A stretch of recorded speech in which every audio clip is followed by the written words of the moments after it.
Bulletin का आगाज कर रहे हैं तूफान की खबर के साथ। चक्रवाती तूफान ताउते गुजरात की जानिब बढ़ रहा है, जिसे आज शाम किसी भी वक्त समुद्री तट से टकरा सकता है। और फिलहाल मुंबई में ताउते का असर जारी है, जिसे देखते हुए इंतजामिया राहत रसाने के काम में जुटा हुआ है। मुंबई में तेज हवाओं के साथ बारिश हो रही है। सायन बस डिपो को काफी नुकसान हो चुका है। कई जगहों पर दरख्त गिरे हुए हैं। लोगों के घरों में पानी भर चुका है। लोग परेशान हैं। तूफान का असर इतना खतरनाक है कि अंधेरे में वाटर लॉगिंग के हालात बन चुके हैं। यहाँ पर घुटनों से ऊपर तक पानी आ चुका है। और इस दरमियान वज़ीर-ए-आज़म मोदी ने सीएम उद्धव ठाकरे से फोन पर बात की है और तैयारियों का जायजा लिया है। ये 4 तस्वीरें आप देख सकते हैं। 4 तस्वीरों के जरिए समझने की कोशिश कीजिए कि तूफान कितना खतरनाक है। तो तूफान ताउते के सबब मुंबई के समंदर की खतरनाक शक्ल दिखाई दी है, जहां पर मुंबई के गेटवे ऑफ इंडिया पर समंदर की लहरों का पानी दीवार को पार करके सड़क पर आ गया। जी मीडिया रिपोर्टर रुचा वजह की ये रिपोर्ट देखिए। तोंगते साइक्लोन के चलते अभी हाई टाइड का समय हो गया है और अगर आप यहाँ देख सकते हैं तो ये गेटवे ऑफ इंडिया का इलाका है और यहाँ पर ये जो लहरें हैं ये अभी रास्ते पे आ रही है। अगर आप देख सकते हैं तो किस प्रकार से ये पानी की जो कैपेसिटी है वो बढ़ती जा रही है और किस प्रकार से कितने ज़ोर से ये लहरें अभी रास्ते पे आ रही है। आप अगर दृश्य के माध्यम से देख सकते हैं तो आप कल्पना कर सकते हैं कि कितना गंभीर चित्र अभी यहाँ पर हो रहा है। जो ये तोंगते साइक्लोन है वो मुंबई को लग के फिर गुजरात की ओर रुख करने वाला है और उसके चलते उसने मुंबई को भी तहस नहस कर दिया है। मुंबई भी आप देख सकते हैं तो किस प्रकार से यहाँ पे मुंबई में दिन भर बारिश है, जोर से हेवी विंड है मुंबई में। और अब ये हाई टाइड के समय में ये जो लहरें हैं ये पूरी तरीके से रास्ते पे आ रही है और ये जो पानी है वो पानी की क्षमता भी बहुत बढ़ गई है। यही चित्र अभी मुंबई में दिखाई दे रहा है। तो इस वक्त मुंबईकर ने बाहर नहीं आना है, घर के बाहर नहीं आना है, सुरक्षित रहना है, यही सूचना हर एक मुंबईकर को की गई है। वीडियो जर्नलिस्ट अनिल सौंदर्य के साथ Rucha Wazir, Zee Media, Mumbai. State disaster management 24 घंटे काम कर रहा है। सारे जिलों को सतर्क रहने का आदेश दिया गया। साथ ही साथ मुंबई समेत जो कोकण के हमारे ज़िले हैं वहाँ पे पूरी तरह से चाको चौबंद रहने के लिए कहा गया है। बारिश लगातार हो रही है, तेज़ हवाएं चल रही हैं, कुछ हद तक नुकसान हुआ है, उसका पंचनामा भी करने का आदेश दिया गया है ग्रामीण भाग का। और ख़ास करके मुंबई शहर में साइक्लोन के चलते जो बीकेसी का कोविड सेंटर था उसे टेम्परेरी बंद कर दिया गया। 193 पेशेंट को, जिसमें 73 पेशेंट आईसीयू में थे, विभिन्न अस्पतालों में शिफ्ट किया गया है ताकि साइक्लोन के चलते कोई जीवित हानि ना हो, कोई नुकसान ना हो और पूरी तरह से परिस्थिति से निपटने के लिए सरकारी तंत्र तैयार है।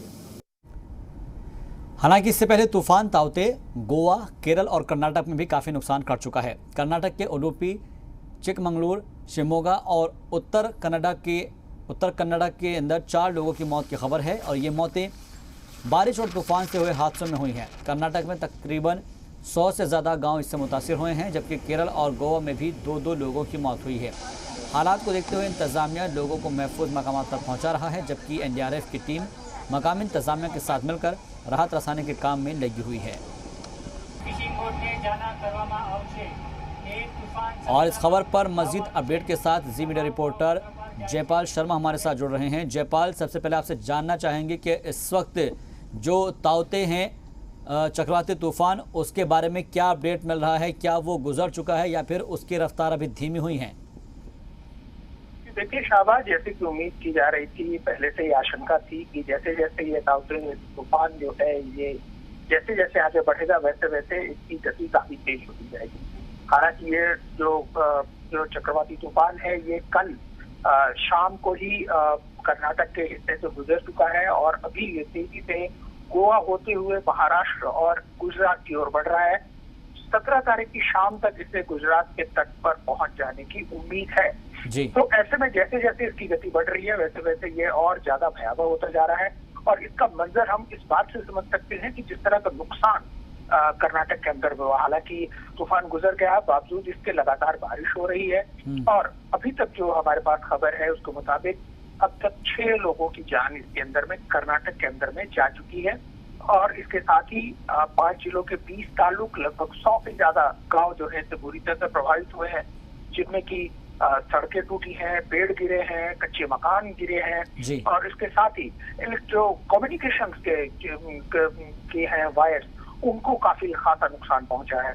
और जैसा कि आप जानते हैं कि मैंगलोर के अंदर में जो एक न्यू मैंगलोर पोर्ट है जी, उसके अंदर में एक जो बोट है, एक जहाज जो है वो उसके अंदर में फंस गया था और उसके अंदर में 9 लोग सवार थे। उन लोगों को रेस्क्यू करने के लिए लगभग जो है 36 घंटे से ज्यादा का इंतजार करना पड़ा। आज बहुत मशक्कत के बाद इंडियन कोस्ट गार्ड और इंडियन नेवी ने मिलकर के उन 9 लोगों को वहां पर से रेस्क्यू किया है। इस वक्त में जो सरकार की तरफ से इंतजाम कर्नाटक के अंदर में वो 10 रिलीफ कैंप बनाए गए थे, जिनमें की जिन लोगों को रेस्क्यू करके लाया गया उन लोगों को रखा गया है और जिन लोगों की इस हादसे में मौत हुई है अभी से थोड़ी देर पहले जो इंचार्ज मिनिस्टर हैं आरओ, उन्होंने घोषणा की है उन्हें 10 लाख का मुआवजा दिया जाए। क्योंकि आप बता रहे हैं कि अभी ये जो आंकड़ा है वो 6 हो गया है, 6 लोगों की मौत हो चुकी है, खासतौर पर कर्नाटक के अंदर, जिसमें उडुपी है, चिकमंगलुरु है, शिवमोगा है और उत्तर कन्नड़ है। एक चीज़ मैं आपसे समझना चाहूँगा, यहाँ पर जो लोग बताया जा रहा है कि एक जगह से दूसरी जगह पर शिफ्ट किए गए हैं, उनके लिए क्या और व्यवस्था की गई है? क्योंकि कर्नाटक में बताया जा रहा है कि 100 से ज़्यादा गाँव इससे इन्फेक्टेड है, मुतासिर है। जी देखिए, जब इस तरह का तूफान आते हैं तो उसका सबसे ज्यादा असर जो है जो कोस्टल एरिया के आसपास के गांव होते हैं उनके ऊपर बहुत ज्यादा पड़ता है। जैसे कि हम जानते हैं कि ज्यादातर जो गांव में मकान होते हैं वो कच्चे होते हैं और खास पर करके जब बारिश बहुत तेज होती है तो वहां पर जो है एक तरह से बाढ़ की स्थिति आ जाती है।